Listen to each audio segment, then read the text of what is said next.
Suspense.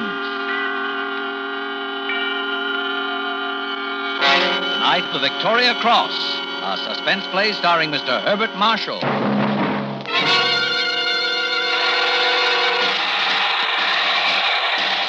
keep going. Keep going. You're in command now, Vale. Stout fella. Well done, my boy. Afraid. It'll hurt. I don't want to be hurt. Stay down. Dig in the air. Cover yourself. Nurse. Now, Captain Vale, you'll wake all the patients. What is it? I was dreaming again. Please, I can't stand it. Please, give me... I'm sorry, Captain. The doctor said no more. I've got to. I want to sleep without dreams. It'll make me sleep, make me forget. I'm sorry, but it won't help. The doctor doesn't want you to take any more. Those are his orders. Orders? What is it to him? He doesn't know. You're going to take that schoolmaster position you told me about. You'll have to get well. No, I want to... You've been taking that medicine too long now, Captain. It's better this way. Just be strong for a while. It'll be better. Strong. I wish I was strong enough to wipe that professional kindness from your face. I'd like to kill you. In just a moment, Mr. Herbert Marshall in the first act of The Victoria Cross. And now, with The Victoria Cross and the performance of Mr. Herbert Marshall, hopes once again to keep you in suspense.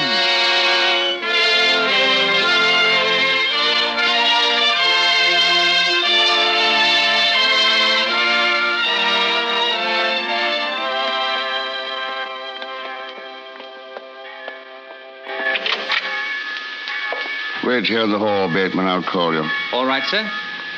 Come in, please, Ord. Yes, sir. Sit down. Thank you, sir. Ord, I have no intention of sermonizing upon the dignity of our school. You and Bateman are both aware that at Hoxley, the boys are on their honor during examinations. Yes, sir. And yet, knowing this, you deliberately passed information to him. Why? I don't know, sir. Conrad, I thought we were friends. You've never lied to me before. I don't know, sir. Really. Please don't ask me. Did you know when you arranged this that you could both be expelled? Yes, sir. Nevertheless, you, who as far as I know have never been particularly friendly with Bateman, ran the risk of expulsion for his sake. Again, I ask you why. Did he threaten you? I know. No, why do you ask that? Well, there must be a reason. All right. He's the most popular boy in school. He's captain of the cricket and rugger teams. Nobody likes me. I want him to be my chum. You're not telling the truth, Ord. Wait outside, please. Yes, sir. Send Bateman in. He wants to see you. Sit down, Bateman. Thank you. Well, what have you to say for yourself? Nothing. Take off your cap. Do you deny cheating? Why should I? You're being insolent, Bateman. And you will address me as sir. Yes, sir. What do you think this will do to your reputation as the most popular boy in the school? I don't think it will do anything, sir. We shall have to allow the headmaster to decide that. You wouldn't sneak to Mr. Walkley, now would you, sir? You're one of the older boys, Bateman, but you're still not too old to be caned. By you, sir? It's time you learned that you're still a schoolboy and in need of discipline. By going to Mr. Walkley's office. Come on. Stand up. All right. And while you're telling Mr. Walkley about me, will it be all right if I tell him about you in the village? About the dagger and drum? What's the matter, Mr. Vale? Is it Maggie Splain? She knows a lot of men, but I'll bet she doesn't know any of them as well as she knows you. Does she? May I go now, sir?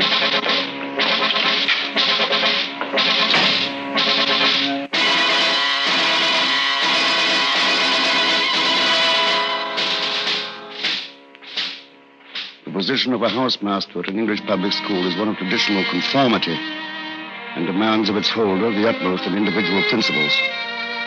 I had come to Hoxley during the last year of the Second World War, directly upon my release from the hospital, and through seniority in 1949 found myself housemaster at Peckham House. The years had not been pleasant, but I had felt at least an uneasy security until the day of the examination, when the model British schoolboy Giles Bateman had destroyed the security and left in its stead the fear.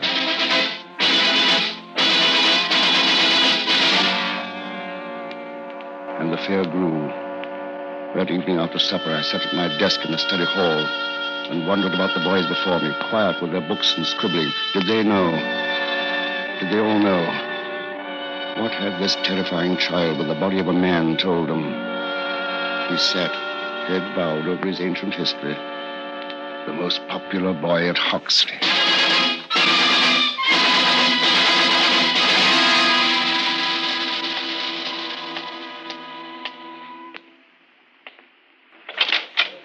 What's yours? Mild and bitter. Right. Good evening, sir. What's the idea of coming in here like this? I've got to talk to you, Maggie. I'm busy. I've got to talk to you. What time do you get off? Not till 10, and I've got a date. You better order something. They'll think it queer. Anything. Half a pint, hand? Right you are. What did you tell Giles Bateman? Here you are, sir. What did you tell him? He knows about it. Go on now, can He you? said so. He mentioned your name. You've talked to him, haven't you? What if I have? He's a nice young bloke, and I can talk to him whoever I want, can't I? But I didn't say nothing bad about you. What did you say? Just that I knew you, that you were a nice, generous gentleman. I should never have trusted you. I didn't ask you to. You came to me, don't forget. I'll thank you not to be so high and mighty. I'm sorry. Are you sure you didn't say anything else? I can't talk no more. The boss is watching. Did you say anything else? No, go away. Maggie! In a jiffy, sir. I returned to the school undiscovered and made my rounds of Peckham House, now silent. And as I looked into each darkened room and listened to the sounds of sleep, I wondered if I could at this moment give each boy an insight into his future and the tragedies lying before him. Granted the power, how many would choose to awake in the morning, and how many would choose never to awake again? There was one room outside of which I stopped, listened. It was a door I did not open.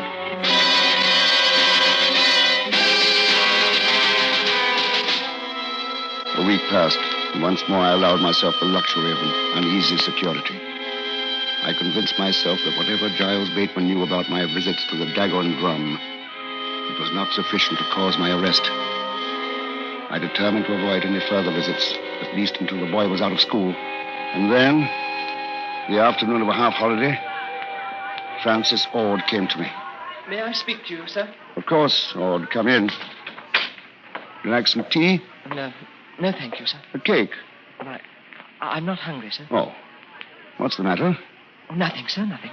I thought that we were friends. You used to like to have tea with me and talk. Well, I've been very busy, sir. I'm swatting. I want to get better marks.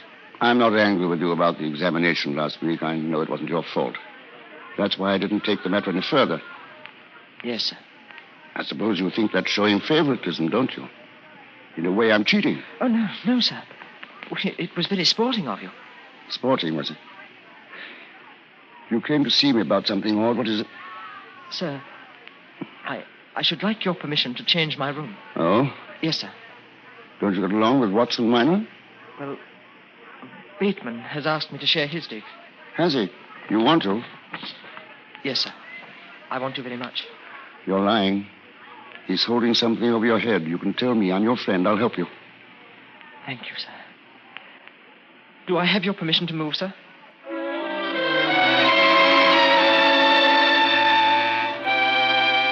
Because I didn't have the courage to question him any further, I gave him permission. And as he left the room, I saw the look of the condemned in his eyes. I had given him the privilege of becoming a bully's bootblack.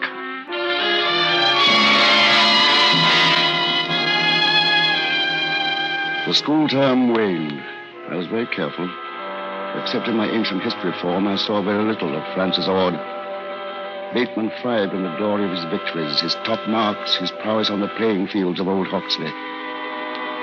This was his last term, and for me, that meant freedom once again from the fear. Then, 3 weeks before final exams, Headmaster Mr. Walkley called me to his study. Come in. Good afternoon, Mr. Vale. Do sit down. Thank you, sir. Just had an interesting talk with Giles Bateman. Very interesting. Oh, really, sir? I want to do something for the boy, Vale. I'm petitioning for a scholarship at Cambridge. As Bateman's housemaster, your signature to this letter on his behalf will be of inestimable value. After all, you know him better than any of us do. Yes, I do, sir. May I read the letter? Of course. It is rather glowing, I admit, but what can one say? He is all of these things. Don't you agree? I'm sorry, sir. I can't sign it. I can't. won't sign it, sir, because I can find only one truth in the letter.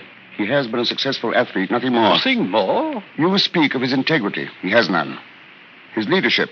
He rules through fear. You don't know what you're saying. You forget, sir, I'm his housemaster. I know him better than any of you. You praise his high principles. He's a cheat. You point out his sense of fair play. He's a bully. I've heard enough, Mr. Vale, quite enough. Needless to say, I'm shocked beyond words. I can only construe from this monstrous outburst that you're allowing an entirely personal malice to sway your judgment. I'm sorry, sir. Your apology is not sufficient, sir. I suggest that you return to your quarters and give the matter serious thought, very serious thought, Mr. Vale, for your own good.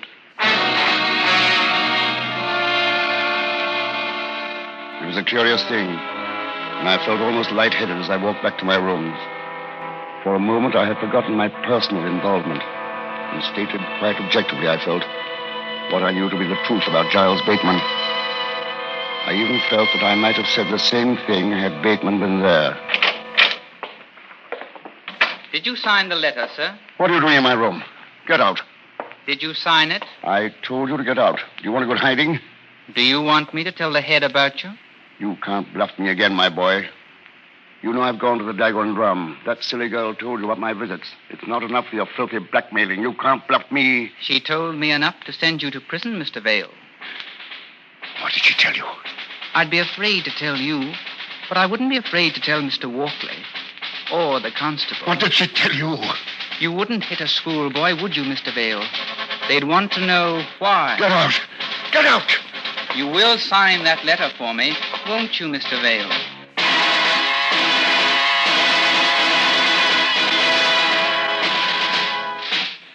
I knew then that I would have to sign the letter.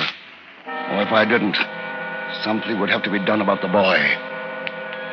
And because of my fear, I did something that I had promised myself I would not do. I went to the Dagon Drum and to Maggie's plane so that I would forget.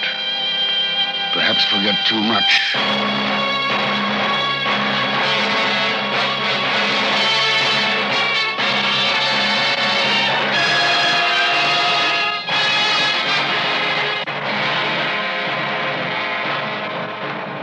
Is bringing you Mr. Herbert Marshall in the Victoria Cross. Tonight's production in radio's outstanding theater of thrills, Suspense.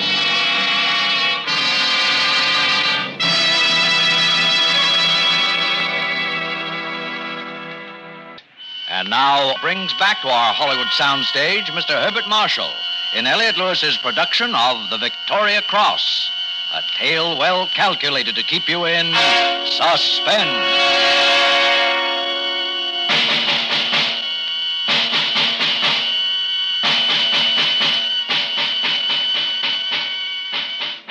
I have no memory of what I did or where I went later that night. But the next morning in Baseman's room, I found myself standing over what had once been the most popular boy in school. During the war, there had been other dead bodies, but this one aroused within me no feeling whatsoever. There was neither triumph nor sorrow.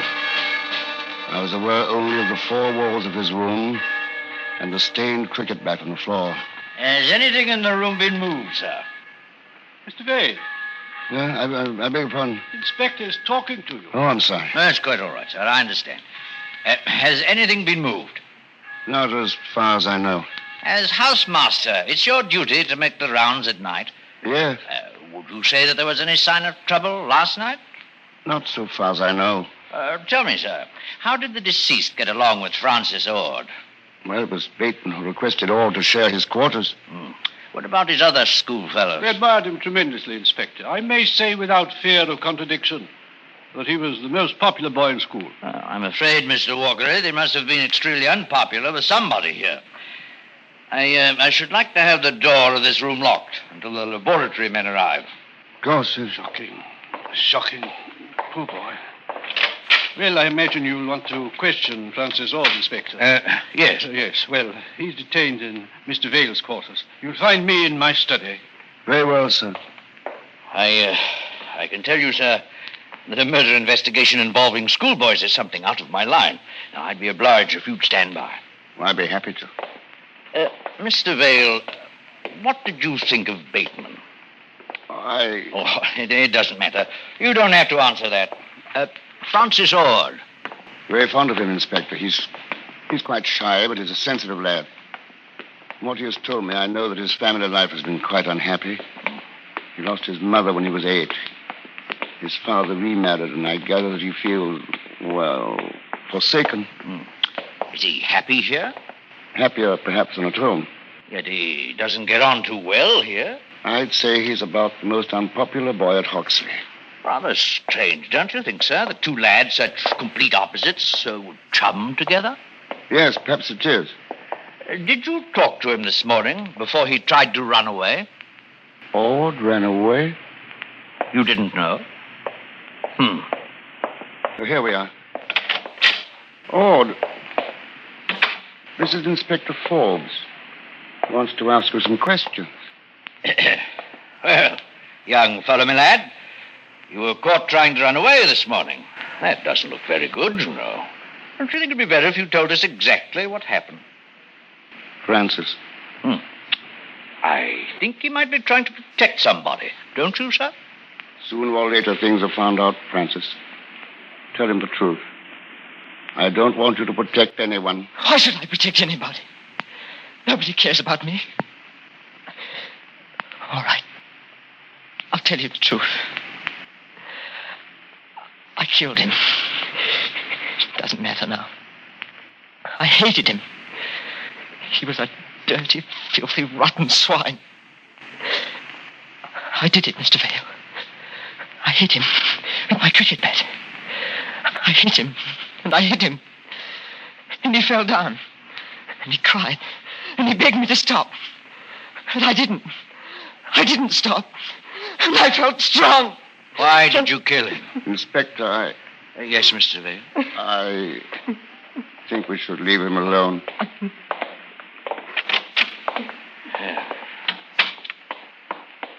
It's not very pretty to hear a confession like that, especially from a kid. What happens to him now?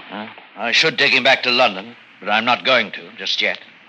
There's something else that he hasn't said. It's not finished.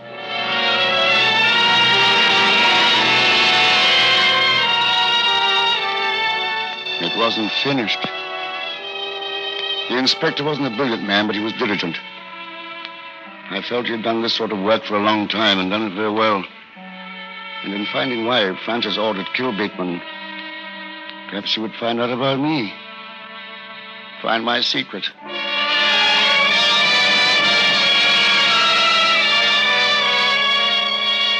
He asked me to accompany him. He questioned other masters and other schoolboys.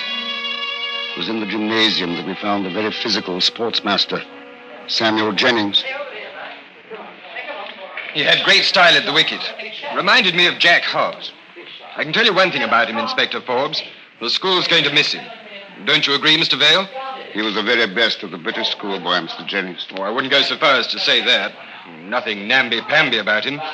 He was a bit of a lad.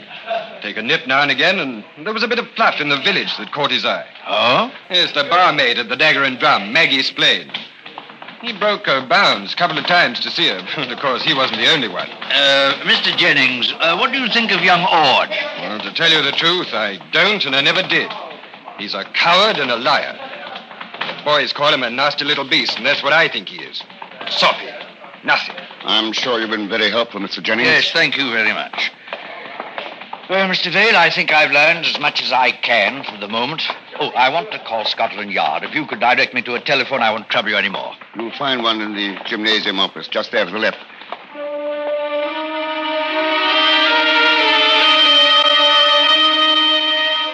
He knew about the Dagger and Drum now. He knew about Maggie Splain. Now he was going to call Scotland Yard, and he'd find out more. He'd find out about me. I couldn't leave the school grounds until later that afternoon, and when I did, slipping past the front gate porter, I ran to the village.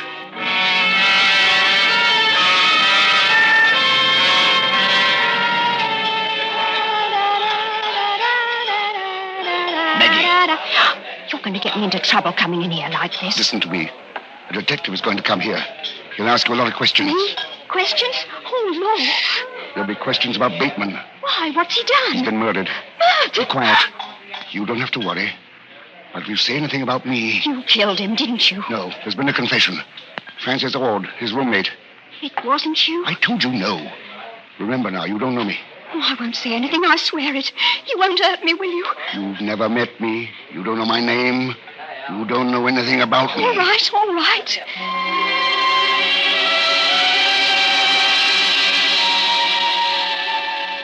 When I left the Dagger and Drum, I felt that my secret was reasonably secure. I wanted a good excuse to have been away from school and anyone chance to see me. So I had tea in the village, then went to the cinema. When I returned to Peckham House about 10 o'clock... Mr. Vale, Oh, Inspector. where have you been? Why, in the village, at the cinema. Would you come with me, please? I don't quite understand.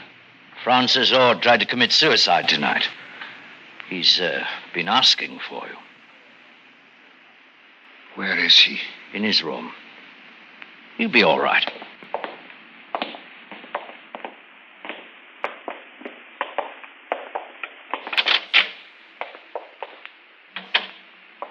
Francis. Hello, sir.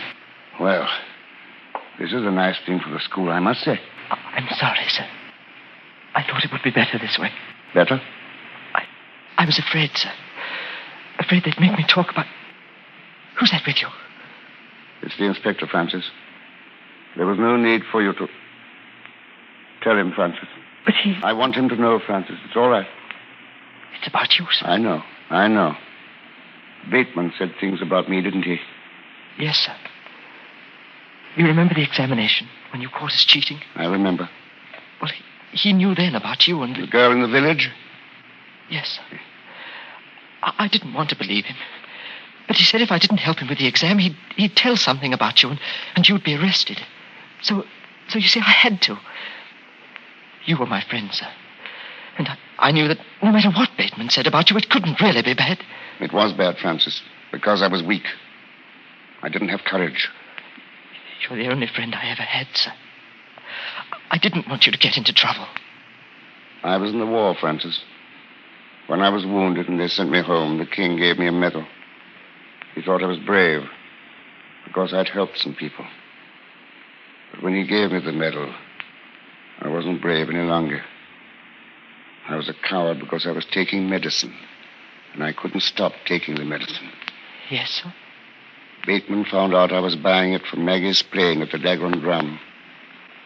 Isn't that what you were protecting me from?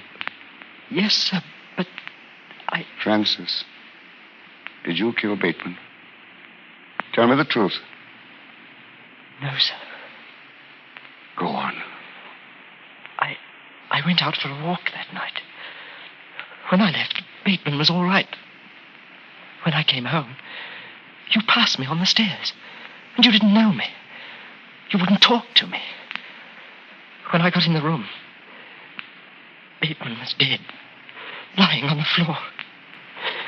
You're the only friend I ever had, sir. I couldn't let... That's enough talking, son. You'd better rest. Mr. Vale? Yes. Good night, Francis. Good night, sir.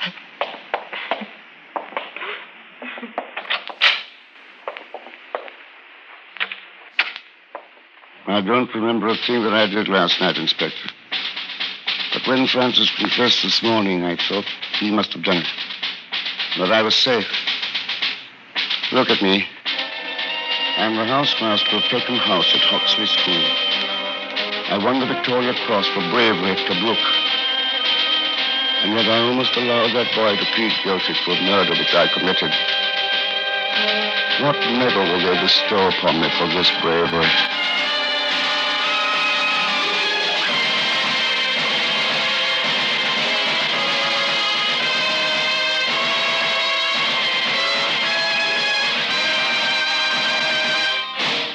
Suspense. Tonight's star, Mr. Herbert Marshall.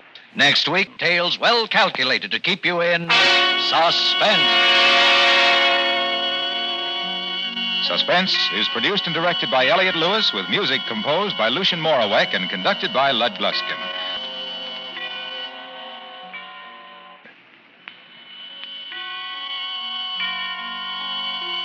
This is CBS, the Columbia Broadcasting System.